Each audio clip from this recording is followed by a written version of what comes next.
ഇറാന്റെ 2 ഫൈറ്റർ ജെറ്റുകൾ വെടിവെച്ചിട്ടു എന്ന് ഖത്തർ ഇപ്പോൾ അറിയിക്കുന്നു. 7 ബലിസ്റ്റിക് മിസൈലുകൾ വീഴ്ത്തിയെന്നും 5 ഡ്രോണുകൾ തടഞ്ഞെന്നും ഖത്തർ പ്രതിരോധ മന്ത്രാലയം അറിയിച്ചു. വിവരങ്ങൾ നൽകാനായി ഇന്റർനാഷണൽ ഡെസ്കിൽ നിന്ന് പി ജെയിംസ് കൂടി ചേരുന്നുണ്ട് തത്സമയം. പി ജെയിംസ്, ഇങ്ങനെ ഓരോ മണിക്കൂറുകൾ കഴിയുമ്പോൾ കൂടുതൽ വിവരങ്ങൾ നമുക്ക് അവിടെ നിന്ന് ലഭ്യമായിക്കൊണ്ടിരിക്കുകയാണ്. ഇപ്പോൾ ഖത്തറിന്റെ ഒരു പ്രസ്താവന വന്നിട്ടുണ്ട് 2 ഫൈറ്റർ ജെറ്റുകൾ വെടിവെച്ചിട്ടു എന്നുള്ള കാര്യത്തിൽ. ഇതിപ്പോൾ ഏത് രീതിയിലേക്ക് ഇത് കടക്കുന്നു എന്നാണ് കരുതേണ്ടത്? ഇപ്പോൾ യഥാർത്ഥത്തില് പശ്ചിമേഷ്യയിൽ വലിയ ഒരു തരത്തിലുള്ള ദിശാമാറ്റം ഉണ്ടാവുന്നതിൻ്റെ സൂചനയാണ് ഇറാൻ ഗൾഫ് രാജ്യങ്ങളിൽ നടത്തുന്ന ആക്രമണത്തിന് വിരുദ്ധമായി അവർ തിരിച്ചടിച്ചു തുടങ്ങി എന്നുള്ളതിൻ്റെ ഏറ്റവും വലിയ സൂചനയാണ് ഇപ്പോൾ പുറത്തു വരുന്നത്.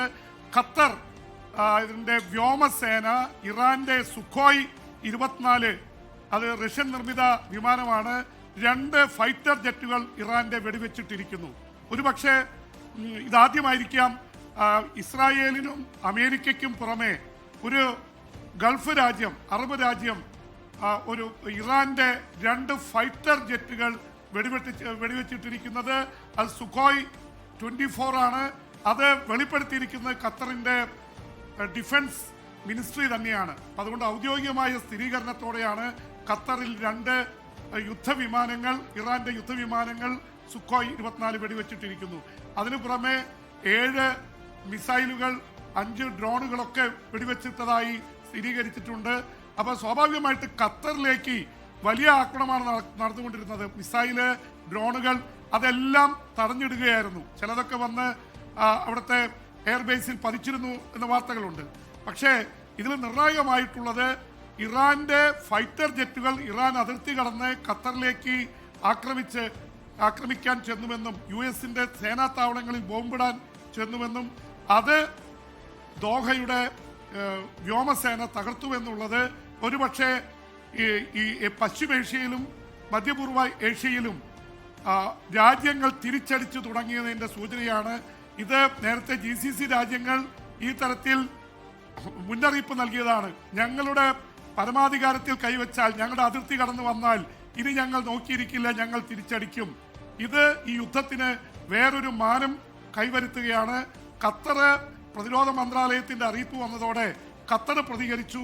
ഇനി സൗദിയും UAE-യും കുവൈറ്റും ഇവരൊക്കെ പ്രതികരിക്കാൻ തുടങ്ങിയാൽ ഒരുപക്ഷെ ഇതൊരു മേഖലാ യുദ്ധത്തിന്റെ അപ്പുറത്തേക്ക് ഇത് മാറിയേക്കാം. ഒപ്പം തന്നെ ചൈനയുടെ CM-302 എന്ന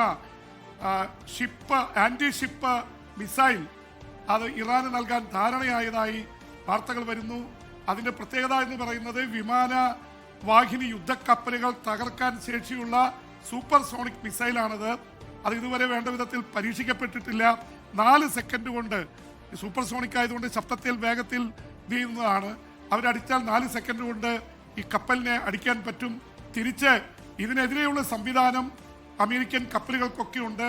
പക്ഷെ അത് ഇതുവരെ ഈ അടുത്ത കാലത്തൊന്നും ആ രീതിയിൽ ഉപയോഗിച്ചിട്ടില്ല. കാരണം CM-302 എന്ന സൂപ്പർ സോണിക് മിസൈൽ ചൈന വികസിപ്പിച്ചെടുത്തിട്ട് ഒരുപാട് കാലമായിട്ടില്ല, യുദ്ധങ്ങളിൽ അത് പ്രയോഗിച്ചിട്ടില്ല. അതുകൊണ്ട് തന്നെ ഇറാൻ അത് ചൈനയുടെ കയ്യിൽ നിന്ന് വാങ്ങി പ്രയോഗിക്കുമോ എന്ന ആശങ്ക പരക്കുന്നുണ്ട്. അങ്ങനെയാണെങ്കിൽ ഈ ആക്രമണ പ്രത്യാക്രമണങ്ങൾ, ഈ യുദ്ധം അത് മറ്റൊരു ഘട്ടത്തിലേക്ക് കടക്കും എന്ന് വേണ്ടേ കരുതാൻ പി ജെയിംസ്? തീർച്ചയായിട്ടും അമൃത, ഇതിലെ വളരെ പ്രധാനപ്പെട്ട ഒരു കാര്യം എന്ന് പറയുന്നത് ഇതുവരെ ഇസ്രായേലും അമേരിക്കയും മാത്രമാണ് ഇറാനെ ആക്രമിച്ചുകൊണ്ടിരുന്നത്. അത് 3 രാജ്യങ്ങളുടെ ഒരു ഫൈറ്റ് എന്ന രീതിയിൽ അമേരിക്കയും ഇസ്രായേലും ജോയിന്റ് ആയിട്ട് ഇറാനെ ആക്രമിച്ചു. അവിടുത്തെ പരമോന്നത നേതാവ് ആയത്തുള്ള ഖമീനി അടക്കം 48 നേതാക്കളെ അവരുടെ പരമോന്നത നേതാവിൻ്റെ കൊട്ടാരം തകർത്തുകൊണ്ട് കൊലപ്പെടുത്തി. അവിടെ മരണസംഖ്യ ഏതാണ്ട് 600 കവിഞ്ഞിട്ടുണ്ട്. അനൗദ്യോഗികമായിട്ട് 1000 പേർ കൊല്ലപ്പെട്ടിട്ടുണ്ടെന്ന് പറയുന്നു. അവിടെ ഏതാണ്ട് 160ഓളം കുരുന്നുകൾ ഇറാനിൽ ഈ ഇസ്രായേലിൻ്റെ ആക്രമണത്തിൽ കൊല്ലപ്പെട്ടു. ഇതിൻ്റെയൊക്കെ ഇടയിൽ തിരിച്ച് ഇറാൻ ഇസ്രായേലിലേക്ക് അടിച്ചുകൊണ്ടിരുന്നു. ഇതുവരെ ഉള്ള ഇതിൽ മറ്റ് രാജ്യങ്ങളിലേക്ക്, പ്രത്യേകിച്ച് Saudi, UAE, Kuwait, Qatar, Oman തുടങ്ങി ഗൾഫ് അറബ് രാജ്യങ്ങളിലേക്ക് ആക്രമണം നടത്തിയെങ്കിലും അവരൊക്കെ ഇത് തടയിടാൻ മാത്രമാണ് ശ്രമിച്ചുകൊണ്ടിരുന്നത്, തിരിച്ചടിച്ചിരുന്നില്ല. പക്ഷെ ഇപ്പോൾ ഇറാന്റെ 2 യുദ്ധവിമാനങ്ങൾ ഖത്തർ വെടിവെച്ചിട്ടതോടെ ഇതിന് വേറൊരു ദിശാമാറ്റം വന്നിരിക്കുകയാണ്. ഒരു പക്ഷേ ഇറാന് നേരെ ഈ GCC രാജ്യങ്ങൾ അടി തുടങ്ങിയാലും അത്ഭുതപ്പെടാനില്ല. പക്ഷെ അത് ഉണ്ടാവാതിരിക്കട്ടെ. ഒരുപക്ഷെ ഇതുകൊണ്ട് തന്നെ ഈ തരത്തിലുള്ള തിരിച്ചടി വരുന്നതുകൊണ്ട് തന്നെ ഒരുപക്ഷെ നാളെ കൂടി കഴിഞ്ഞാൽ ഇറാൻ ഈ തങ്ങളുടെ ഈ രോഷപ്രകടനം ഇസ്രായേലിനും അമേരിക്കയ്ക്കും എതിരെ മാത്രമാക്കി മറ്റു രാജ്യങ്ങളിലേക്കുള്ള ആക്രമണം നിർത്താൻ സാധ്യതയുണ്ട് എന്നുള്ള റിപ്പോർട്ടുകൾ വരുന്നുണ്ട്. ഇത് എത്രമാത്രം ശരിയുണ്ടെന്ന് അറിയില്ല. എന്തായാലും കാര്യങ്ങൾ കൈവിട്ടു പോകുന്ന അവസ്ഥയാണ്. ഇതിനിടയിൽ ബ്രിട്ടനിൽ ബ്രിട്ടീഷ് പ്രധാനമന്ത്രി കെയർ സ്റ്റാമർ അദ്ദേഹം ഹൗസ് ഓഫ് കോമൺസിനെ അഭിസംബോധന ചെയ്തുകൊണ്ട് എന്തുകൊണ്ട് ബ്രിട്ടൻ ഇക്കാര്യത്തിൽ അമേരിക്കയ്ക്ക് താവളങ്ങൾ വിട്ടുകൊടുത്തു എന്നതിനെക്കുറിച്ച് വിശദീകരണം നൽകിയിട്ടുണ്ട്. ഈ യുദ്ധത്തിൽ പങ്കെടുക്കാത്ത ഗൾഫ് രാജ്യങ്ങളെ ഇറാൻ ആക്രമിച്ച സാഹചര്യത്തിൽ നൂറുകണക്കിന് ഡ്രോണുകളും മിസൈലുകളുമായി ഇപ്പോഴും ആക്രമണം തുടരുന്ന സാഹചര്യത്തിൽ ബ്രിട്ടൻ നിലപാട് മാറ്റുകയാണ്. ബ്രിട്ടന്റെ താവളങ്ങളും ഫൈറ്റർ ജെറ്റുകളും അത് ഡിഫൻസിന് വേണ്ടി മാത്രം, ഈ ബ്രിട്ടൻ കയറി ആക്രമിക്കില്ല, പക്ഷേ ഡിഫൻസിന് വേണ്ടി മാത്രം, ഗൾഫ് രാജ്യങ്ങളെ പ്രൊട്ടക്ട് ചെയ്യാൻ വേണ്ടി മാത്രം ഒരുപക്ഷെ നൽകാൻ ഞങ്ങൾ തയ്യാറാണ്, ഞങ്ങൾ അതിന് തയ്യാറായിരിക്കുന്നു എന്നുള്ള വിശദീകരണം ബ്രിട്ടന്റെ ഹൗസ് ഓഫ് കോമൺസിൽ നടത്തിയിട്ടുണ്ട്. ഈ യുദ്ധത്തെ സംബന്ധിച്ചിടത്തോളം യൂറോപ്പിലെ രാജ്യങ്ങൾ പല തീരുമാനങ്ങളിലാണ്. പ്രധാനപ്പെട്ട 3 രാജ്യങ്ങൾ അമേരിക്കയ്ക്ക് പിന്തുണ പ്രഖ്യാപിച്ച് രംഗത്ത് വന്നു: ബ്രിട്ടൻ, ഫ്രാൻസ്, ജർമ്മനി. പക്ഷേ സ്പാനിഷ് പ്രധാനമന്ത്രി പെദ്രോ സാഞ്ചസിന്റെ പ്രസ്താവന അമേരിക്കയെ കൂടി കുറ്റപ്പെടുത്തിക്കൊണ്ടാണ്. ഒരു വെറുക്കപ്പെട്ട ഒരു രാജ്യത്തിലെ ഭരണത്തിനെതിരെ നമുക്ക് പ്രതികരിക്കാൻ അവകാശമുണ്ട്, പക്ഷെ ആ രാജ്യത്തിനെ അന്താരാഷ്ട്ര നിയമങ്ങൾ കാറ്റിൽ പറത്തി ആ രാജ്യത്ത് കയറി അവരുടെ പരമോന്നത നേതാവിനെയും രാഷ്ട്രീയ നേതാക്കളെയും വധിക്കുന്നത് അതും കുറ്റകൃത്യമാണ് എന്നുള്ള രീതിയിൽ സ്പെയിനിന്റെ പ്രധാനമന്ത്രി പ്രതികരിച്ചിരിക്കുന്നു. അവിടുത്തെ യൂറോപ്യൻ രാജ്യങ്ങൾ ഇതിൽ ഡിവൈഡഡ് ആണ്.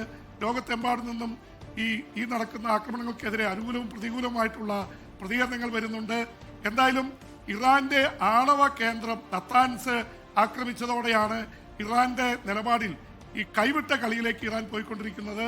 അവരുടെ ആണവ കേന്ദ്രം നത്താൻസ് ആക്രമിച്ചു, ഇനിയും ഒരു ആണവ കേന്ദ്രവും കാണില്ലെന്നാണ് പെന്റഗണിൽ നിന്ന് അവരുടെ വക്താവ് അമേരിക്ക അറിയിച്ചിരിക്കുന്നത്. അപ്പൊ അമേരിക്കയുടെ നിലപാട് ഇറാന്റെ സൈനിക ശക്തി ഇല്ലാതാക്കും, ഇറാൻ ആണവായുധം നിർമ്മിക്കാൻ അനുവദിക്കില്ല, ആണവ കേന്ദ്രങ്ങൾ ഇല്ലാതാക്കും എന്ന് മാത്രമല്ല, വേണ്ടി വന്നാൽ ഒരിപ്പോ പറയുന്നത് ഇറാനിൽ ഇപ്പോ അമേരിക്കൻ കരസേനയില്ല, വേണ്ടി വന്നാൽ കരയുദ്ധത്തിന് തയ്യാറാവും, കരസേനയെ ഇറക്കും എന്നുകൂടി അമേരിക്ക പറയുന്നു.